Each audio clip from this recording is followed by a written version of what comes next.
ಓಂ ಶಾಂತಿ. ತಾರೀಕು 27/5/2024. ಪ್ರಾತಃ ಮುರುಳಿ. ಮಧುರ ಮಕ್ಕಳೇ, ನೆನಪಿನಲ್ಲಿದ್ದು ಭೋಜನವನ್ನು ತಯಾರಿ ಮಾಡಿದಾಗ ಸ್ವೀಕರಿಸುವಂತಹವರ ಹೃದಯ ಮನಸ್ಸು ಶುದ್ಧವಾಗಿ ಬಿಡುತ್ತದೆ. ನೀವು ಬ್ರಾಹ್ಮಣರ ಭೋಜನ ಬಹಳ ಶುದ್ಧವಾಗಿರಬೇಕು. ಪ್ರಶ್ನೆ: ಸತ್ಯಯುಗದಲ್ಲಿ ನಿಮ್ಮ ಬಾಗಿಲಿಗೆ ಎಂದು ಮೃತ್ಯುವು ಬರುವುದಿಲ್ಲ, ಏಕೆ? ಉತ್ತರ: ಏಕೆಂದರೆ ಸಂಗಮದಲ್ಲಿ ನೀವು ಮಕ್ಕಳು ತಂದೆಯಿಂದ ಬದುಕಿದ್ದಂತೆಯೇ ಸಾಯುವುದನ್ನು ಕಲಿತಿದ್ದೀರಿ. ಯಾರು ಈಗ ಬದುಕಿದ್ದು ಸಾಯುತ್ತಾರೆ, ಅವರ ಬಾಗಿಲಿಗೆ ಎಂದಿಗೂ ಮೃತ್ಯುವು ಬರುವುದಿಲ್ಲ. ನೀವು ಇಲ್ಲಿಗೆ ಬಂದಿರುವುದೇ ಸಾಯುವುದನ್ನು ಕಲಿಯುವ ಸಲುವಾಗಿ. ಸತ್ಯಯುಗವಾಗಿದೆ ಅಮರಲೋಕ. ಅಲ್ಲಿ ಮೃತ್ಯು ಯಾರನ್ನು ಕಬಳಿಸುವುದಿಲ್ಲ. ಈ ರಾವಣ ರಾಜ್ಯವು ಮೃತ್ಯು ಲೋಕವಾಗಿದೆ. ಆದ್ದರಿಂದ ಇಲ್ಲಿ ಎಲ್ಲರ ಅಕಾಲ ಮೃತ್ಯುವಾಗುತ್ತಿರುತ್ತದೆ. ಓಂ ಶಾಂತಿ. ಮಧುರಾತಿ ಮಧುರ ಮಕ್ಕಳೇ, ಪ್ರದರ್ಶಿನಿಯನ್ನು ನೋಡಿ ಬಂದಾಗ ಬುದ್ಧಿಯಲ್ಲಿ ಇದೇ ನೆನಪಿರಬೇಕು: ಶೂದ್ರನಾಗಿದ್ದಂತಹ ನಾವು ಬ್ರಾಹ್ಮಣರಾಗಿದ್ದೇವೆ.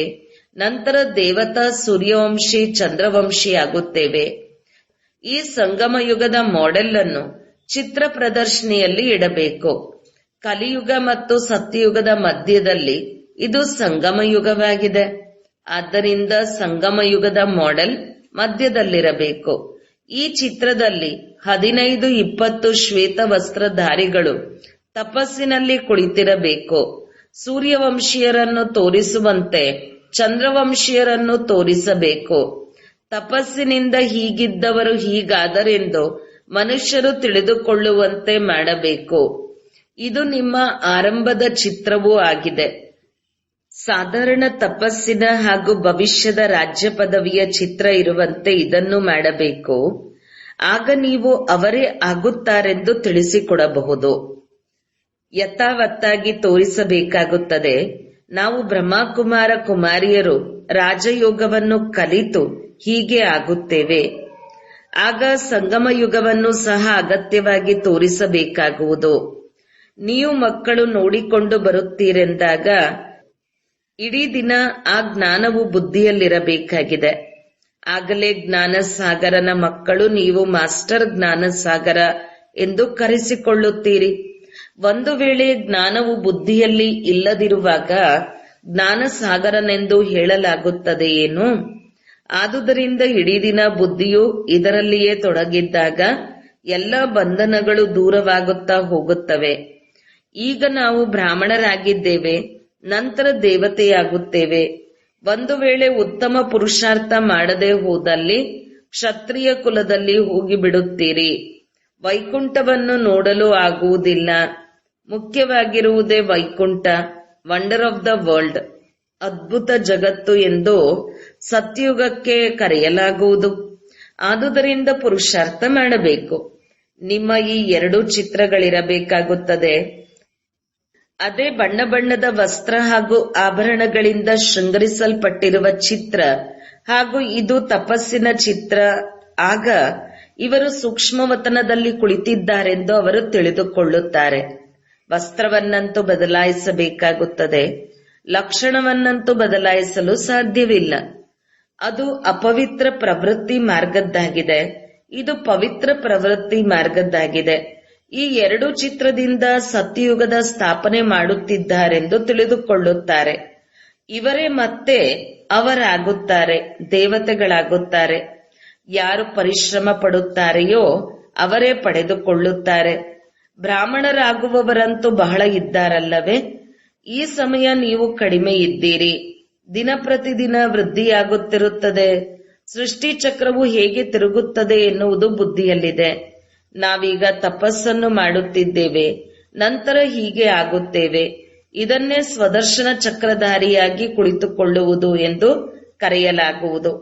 ಏಕೆಂದರೆ ಬುದ್ಧಿಯಲ್ಲಂತೂ ಪೂರ್ಣ ಜ್ಞಾನವಿದೆ.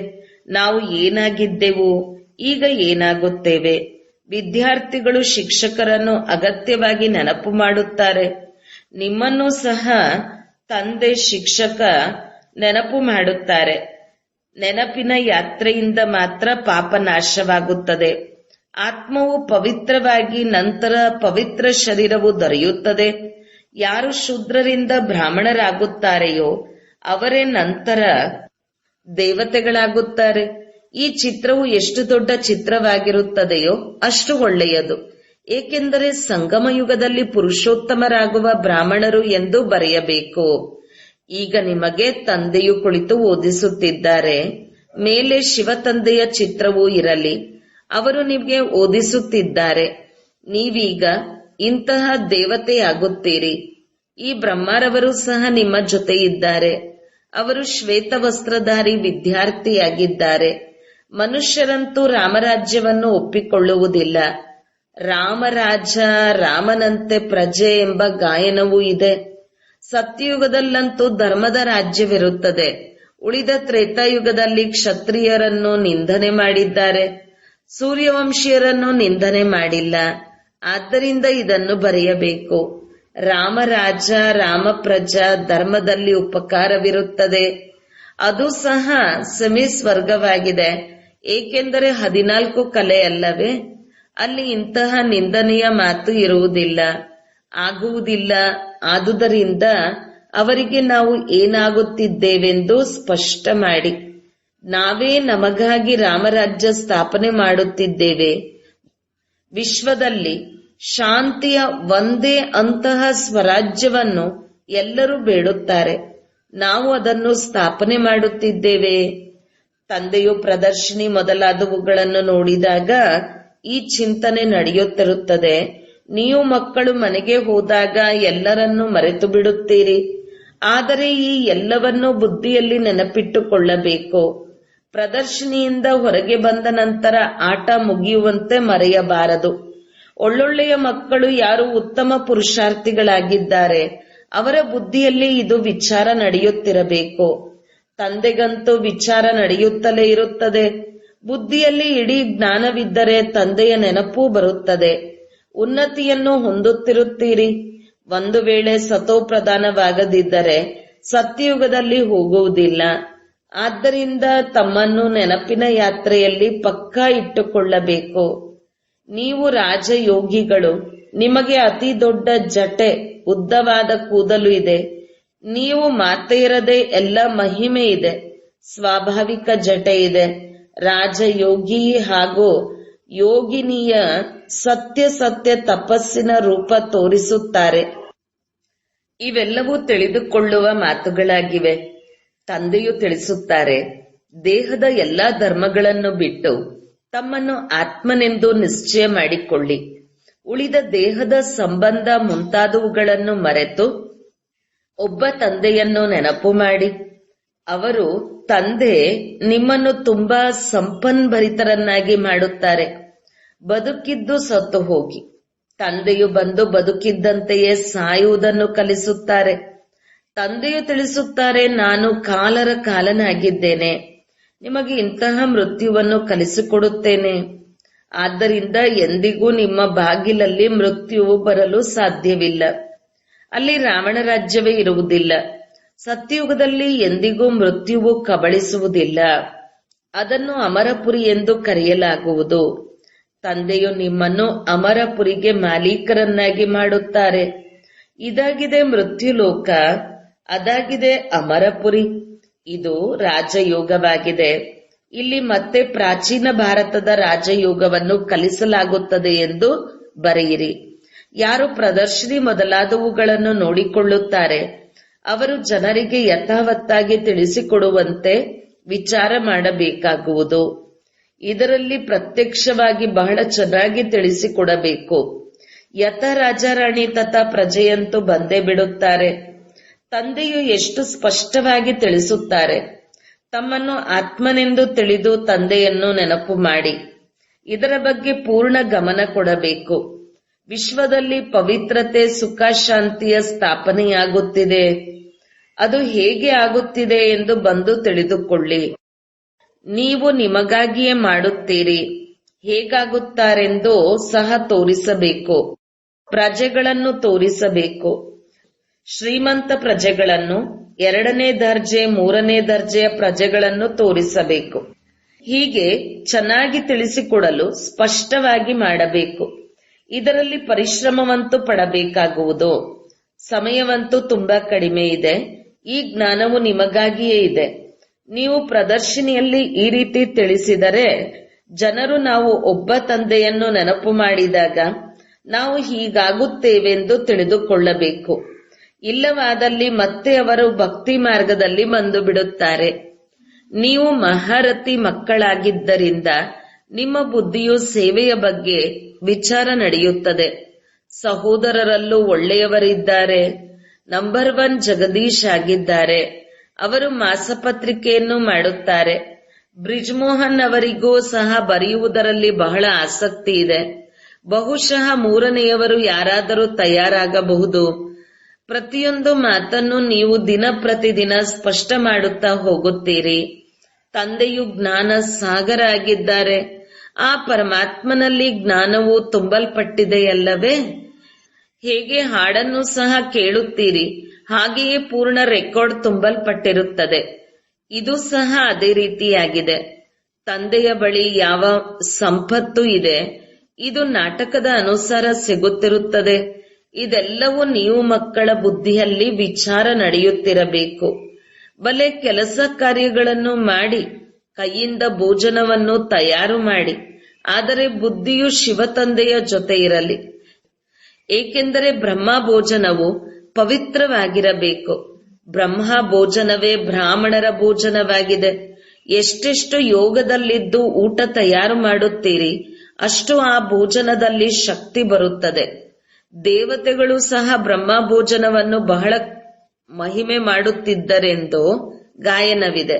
ಅಂತಹ ಊಟದಿಂದ ಹೃದಯ ಶುದ್ಧವಾಗುತ್ತದೆ ಎಂದಾಗ ಬ್ರಾಹ್ಮಣರು ಸಹ ಅದೇ ರೀತಿ ಇರಬೇಕು. ಆದರೆ ಅದು ಈಗ ಇಲ್ಲದಂತಾಗಿದೆ.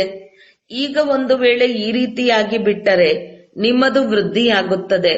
ಆದರೆ ನಾಟಕದ ಅನುಸಾರ ನಿಧಾನವಾಗಿ ಬೆಳವಣಿಗೆಯಾಗಬೇಕು. ಇಂತಹ ಬ್ರಾಹ್ಮಣರು ತಯಾರಾಗುತ್ತಾರೆ. ನಾವು ತಂದೆಯ ನೆನಪಿನಲ್ಲಿದ್ದು ಭೋಜನ ತಯಾರು ಮಾಡುತ್ತೇವೆಂದು ಹೇಳುತ್ತಾರೆ.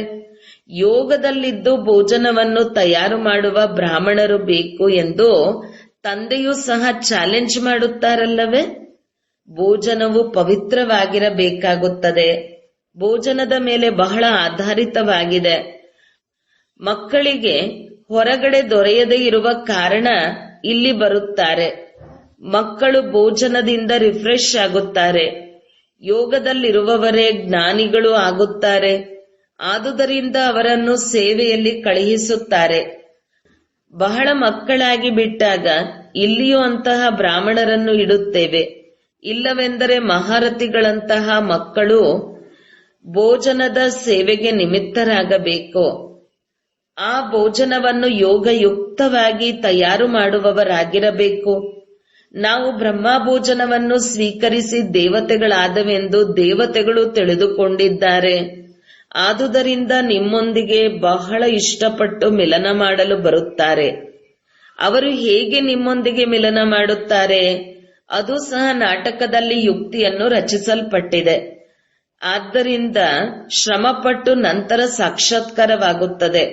ಅದು ಕೇವಲ ದರ್ಶನವಾಗುತ್ತದೆ.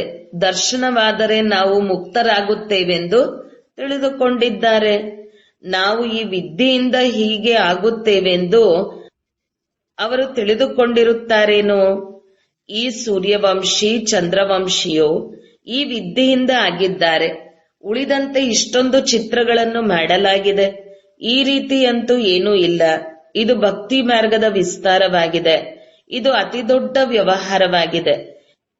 ಈಗ ಜ್ಞಾನ ಮತ್ತು ಭಕ್ತಿಯ ರಹಸ್ಯವನ್ನು ತಿಳಿದುಕೊಳ್ಳಲು ಸಾಧ್ಯ. ಇದನ್ನು ತಂದೆಯೇ ಕುಳಿತು ತಿಳಿಸುತ್ತಾರೆ. ಅವರೇ ಜ್ಞಾನ ಸಾಗರನಾಗಿದ್ದಾರೆ. ಆತ್ಮಿಕ ತಂದೆಯಾಗಿದ್ದಾರೆ. ಕಲ್ಪ ಕಲ್ಪ ಹಳೆಯ ಪ್ರಪಂಚವನ್ನು ಹೊಸ ಪ್ರಪಂಚವನ್ನಾಗಿ ಮಾಡುವುದು, ರಾಜಯೋಗವನ್ನು ಕಲಿಸುವುದು ತಂದೆಯ ಕೆಲಸವಾಗಿದೆ.